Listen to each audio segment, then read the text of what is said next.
تھا؟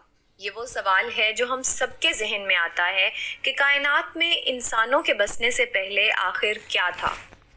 ایک صحابی نے حضور صلی اللہ علیہ وآلہ وسلم سے سوال کیا کہ اے اللہ کے رسول، زمین اور آسمان کو پیدا کرنے سے پہلے ہمارا پروردگار کہاں تھا؟ آپ صلی اللہ علیہ وآلہ وسلم نے فرمایا کہ تب اللہ کے سوا اور کچھ نہیں تھا، پھر اس نے پانی پر اپنا عرش بنایا، گویا یہ اس کائنات کی ابتدا تھی۔ پھر اللہ نے قلم کو پیدا کیا اور اس کو حکم دیا کہ لکھ، اور قلم نے اللہ تعالیٰ کے حکم اور اس کے علم سے قیامت تک ہونے والا سب کچھ لوح محفوظ میں لکھ دیا۔ اس کے بعد آسمان اور زمین کی 6 دن میں تخلیق کی گئی۔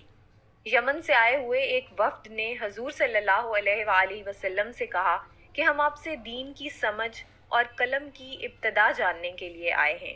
تو آپ صلی اللہ علیہ وآلہ وسلم نے فرمایا، جس کا مفہوم یہ ہے کہ سب سے پہلے صرف اللہ تھا، اس کا عرش پانی پر تھا، پھر اس نے قلم پیدا کیا، اس قلم نے لوح محفوظ پر قیامت تک ہونے والے تمام واقعات لکھ دیے، پھر آسمان اور زمین کو پیدا کیا گیا۔ اس کی جو ترتیب ہمیں روایات سے پتہ چلتی ہے وہ کچھ یوں ہے کہ اللہ تعالیٰ نے ہفتے کے دن مٹی یعنی زمین کو پیدا کیا۔ جب اللہ نے زمین بنائی تو وہ کانپنے لگی۔ پھر اللہ نے اتوار کو اس میں پہاڑ بنائے زمین کو سہارا دینے کے لیے، ایسے جیسے اس میں کیل ٹھونک دیے۔ اس سے زمین ساکن ہو گئی۔ پیر کے دن اس میں درخت اگائے۔ منگل کے دن تکالیف، مصیبتیں، جراثیم اور بیماریاں بنائیں۔ بدھ کے دن نور کو پیدا فرمایا۔ جمعرات کو زمین میں چوپائے بنائے اور انہیں زمین پر پھیلا دیا۔ اور پھر جمعے کے دن کی آخری گھڑیوں میں یعنی عصر کے بعد آدم علیہ السلام کو پیدا فرمایا۔ گویا اللہ تعالیٰ نے انسان کی پیدائش سے پہلے اس کی آسائشوں کے لیے زمین اور اس پر ضرورت کی تمام اشیاء پیدا فرما دی تھیں، یعنی مخلوق کی ابتدا میں آخری نمبر پر انسان کو پیدا کیا گیا، اور نسل انسانی میں سب سے پہلی تخلیق حضرت آدم علیہ السلام کی تھی۔ وہ تمام انسانوں کے باپ ہیں۔ انسانوں کی پیدائش سے پہلے فرشتوں اور جنوں کی تخلیق بھی ہو چکی تھی۔ فرشتے اللہ تعالیٰ کی وہ مخلوق ہیں جن کا اصل ٹھکانہ آسمان ہے اور وہ زمین والوں کے لیے استغفار کرتے ہیں۔ فرشتوں کو نور سے پیدا کیا گیا، جبکہ جنوں کی پیدائش آگ سے کی گئی، اور انسانوں کی تخلیق مٹی سے ہوئی۔ ابلیس جو کہ شیطان تھا وہ بھی فرشتوں میں سے نہیں بلکہ جنوں میں سے تھا، اور اس کی تخلیق بھی آگ سے کی گئی۔ کچھ روایات سے پتہ چلتا ہے کہ آدم علیہ السلام سے 2000 سال پہلے جنات پیدا کیے گئے، اور جب وہ فتنہ فساد میں حد سے آگے بڑھ گئے تو اللہ تعالیٰ نے ان کی طرف فرشتوں کا ایک لشکر بھیجا۔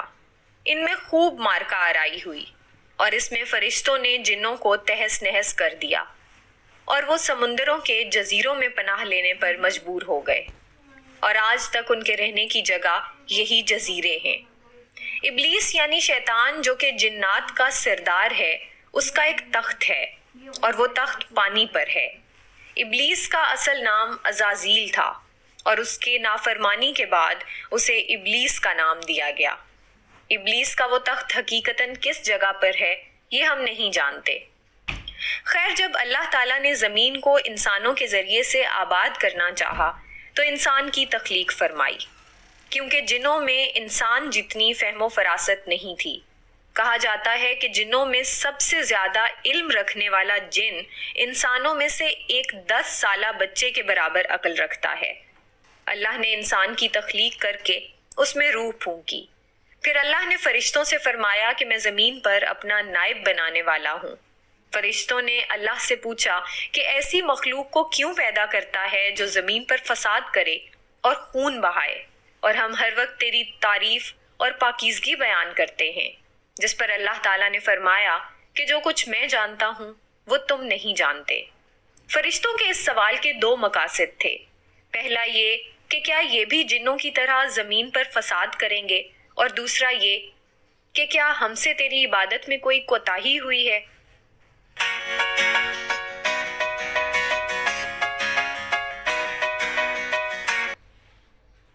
بہرحال بہرحال جب اللہ تعالیٰ نے آدم کو پیدا کیا تو زمین سے مٹی لانے کا حکم دیا۔ پھر اللہ کے پاس اس کے حکم کے مطابق مٹی لائی گئی۔ وہ مٹی اللہ تعالیٰ نے پوری زمین سے اٹھوائی تھی۔ یہی وجہ ہے کہ آدم کی اولاد زمین کے رنگ کے مطابق ہی ظاہر ہوئی، بعض سرخ، بعض سفید، بعض سیاہ اور بعض اس کے درمیان۔ اس مٹی کو پانی سے تر کیا گیا تو یہ طین بن گئی۔ قرآن مجید میں بعض جگہ انسان کی تخلیق کے لیے تراب کا لفظ آیا ہے، یعنی کہ خشک مٹی، اور بعض دفعہ طین کا لفظ آیا ہے جو کہ بھیگی ہوئی یا تر مٹی کو کہتے ہیں۔ جب پانی کو مٹی سے بھگویا گیا تو وہ لیس دار ہونا شروع ہو گئی۔ پھر اللہ تعالیٰ نے خود اپنے مبارک ہاتھوں سے اس مٹی سے انسان کا ڈھانچہ تیار فرمایا۔ اللہ تعالیٰ نے انسان کی تخلیق فرشتوں کے سپرد نہیں کی، بلکہ انسان کو خود ایک مورتی کی صورت میں ڈھالا۔ اس کے بعد ایک مقررہ مدت تک اس کو چھوڑے رکھا، یہاں تک کہ وہ گیلی مٹی خشک ہو گئی اور اس کا رنگ سیاہ ہو گیا اور اس میں سے بدبو آنے لگی۔ پھر وہ خشک ہو کے کھنکھناتی مٹی بن گئی اور آخر میں آگ پر پکی ہوئی مٹی کی صورت اختیار کر گئی، جسے قرآن پاک میں فخار کہا گیا ہے۔ اس مٹی کے لیے اور بھی کچھ الفاظ قرآن مجید میں ملتے ہیں، مثلاً ہمایون یعنی سیاہ مٹی، مسنون یعنی بدبودار مٹی، سلسال یعنی کھنکھنا کر بولنے والی مٹی۔ تخلیق آدم اللہ تعالیٰ کا ایک کرشمہ ہے۔ انسانوں کو ایک بہترین شکل عطا کی گئی۔ اس وقت انسان کا قد بہت لمبا تھا اور ان کے بعد آنے والے لوگوں کے قد گھٹتے چلے گئے۔ انسانوں میں سب سے لمبا قد حضرت آدم علیہ السلام کا تھا۔ ایک روایت میں حضرت آدم علیہ السلام کا قد 60 ہاتھ یعنی 60 میٹر بیان کیا گیا ہے۔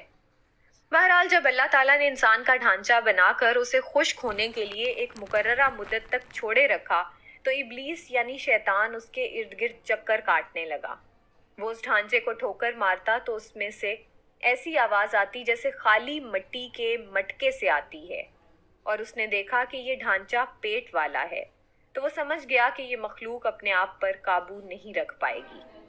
آدم علیہ السلام میں روح ڈالنے سے پہلے فرشتوں کا گزر اس ڈھانچے کے پاس سے ہوا تو وہ گھبرا گئے، اور ابلیس بھی ڈھانچے کے آس پاس سے گزرتا تو ٹھوکر مار کر کہتا کہ تجھے کسی خاص مقصد کے لیے پیدا کیا گیا ہے۔ یہ کہہ کر وہ اس کے منہ کے راستے اس میں داخل ہو جاتا اور کمر کے راستے باہر آ جاتا، اور پھر اس نے فرشتوں سے کہا کہ اس سے گھبرانے کی کوئی ضرورت نہیں ہے۔ اگر مجھے اس پر مسلط کیا گیا تو میں اسے ہلاکت میں ڈال دوں گا، اور اگر اسے مجھ پر مسلط کیا گیا تو میں یقیناً اس کی نافرمانی کروں گا۔ یعنی ابھی آدم علیہ السلام میں اللہ تعالیٰ نے روح بھی نہیں پھونکی تھی، تب سے ابلیس کی انسان سے عداوت اور دشمنی واضح تھی۔ پھر اللہ تعالیٰ نے آدم علیہ السلام میں اپنی روح پھونکی۔ جیسے ہی روح اس مجسمے میں سر کی طرف سے داخل کی گئی تو آدم علیہ السلام کو چھینک آ گئی۔ فرشتوں نے آدم علیہ السلام سے کہا کہ الحمدللہ کہیے۔ انہوں نے کہہ دیا۔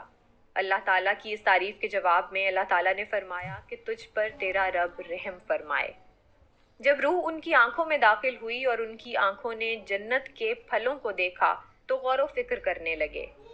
پھر روح پیٹ میں داخل ہوئی تو کھانے کی طلب ہوئی، یعنی روح ابھی ٹانگوں تک نہیں پہنچی تھی اور کھانے کی خواہش محسوس ہونے لگی۔ جب آدم علیہ السلام میں روح پھونک دی گئی تو اللہ تعالیٰ نے ان کی پشت مبارک پر ہاتھ پھیرا، جس سے قیامت تک کے آنے والے تمام انسان باہر آ گئے۔ آدم علیہ السلام کی تمام اولاد ان کے سامنے ظاہر ہو گئی۔ یہ بات قرآن اور احادیث سے بھی واضح ہے۔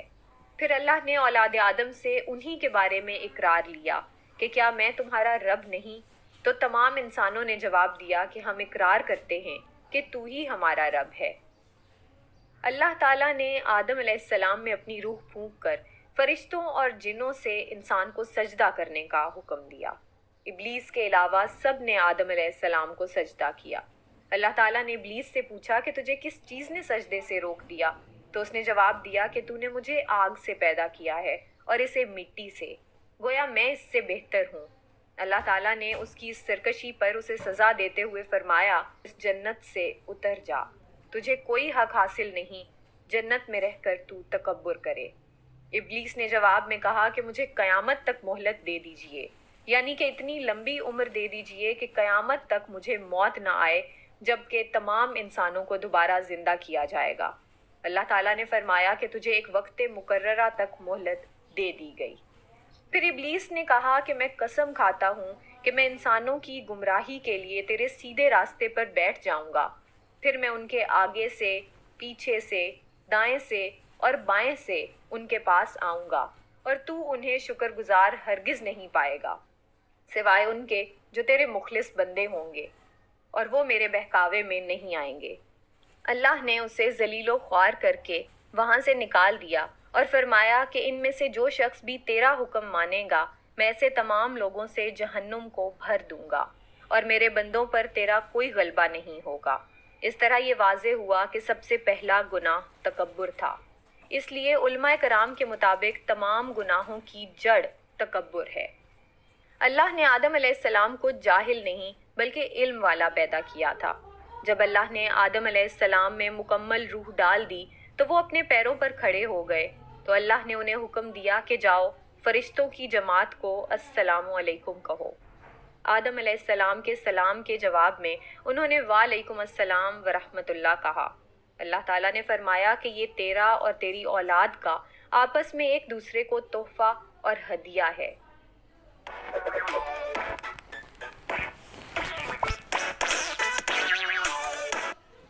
اللہ تعالیٰ نے آدم علیہ السلام کو ابتدا میں ہی تمام نام سکھا دیے۔ وہ اللہ تعالیٰ کے حکم سے آسمان اور زمین کی ہر چیز کا نام اور ان کا استعمال جانتے تھے۔ اللہ تعالیٰ نے ان تمام چیزوں کا نام جب فرشتوں سے پوچھا تو وہ ان چیزوں کے نام نہیں جانتے تھے۔ پھر آدم علیہ السلام نے ان تمام چیزوں کے نام بتائے۔ تب اللہ تعالیٰ نے فرشتوں سے فرمایا کہ کیا میں نے تمہیں نہیں کہا تھا کہ میں وہ جانتا ہوں جو تم نہیں جانتے؟ پھر ایک روز جب حضرت آدم علیہ السلام سو رہے تھے تو اللہ تعالیٰ نے ان کی بائیں پسلی سے اماں حوا کو پیدا فرمایا اور انہیں حضرت آدم علیہ السلام کا ہمسفر بنایا۔ جب آدم علیہ السلام بیدار ہوئے تو انہوں نے حوا کو پاس بیٹھے دیکھا۔ انہوں نے پوچھا کہ تم کون ہو؟ انہوں نے جواب دیا کہ میں عورت ہوں۔ حضرت حوا قیامت تک آنے والی تمام عورتوں میں سب سے زیادہ خوبصورت تھیں۔ حضرت آدم اور حضرت حوا دونوں جنت میں رہتے تھے۔ انہیں نور کا لباس پہنایا گیا۔ جب ابلیس نے انہیں گمراہ کرنا شروع کر دیا اور اللہ تعالیٰ نے جس درخت کے پاس جانے سے انہیں منع کیا تھا، شیطان نے انہیں وہی کھانے پر مجبور کر دیا اور اس پر جھوٹی قسمیں بھی کھائیں۔ انہوں نے اس درخت سے کھا لیا اور اللہ تعالیٰ کی نافرمانی کے مرتکب ہوئے۔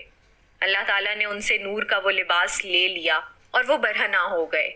وہ اس درخت کے پتوں سے اپنے آپ کو ڈھانپنے لگے، لیکن اس گناہ کے بعد غرور و تکبر کی جگہ وہ اللہ تعالیٰ سے معافی مانگنے لگے اور اس کی مغفرت کے طلبگار ہوئے۔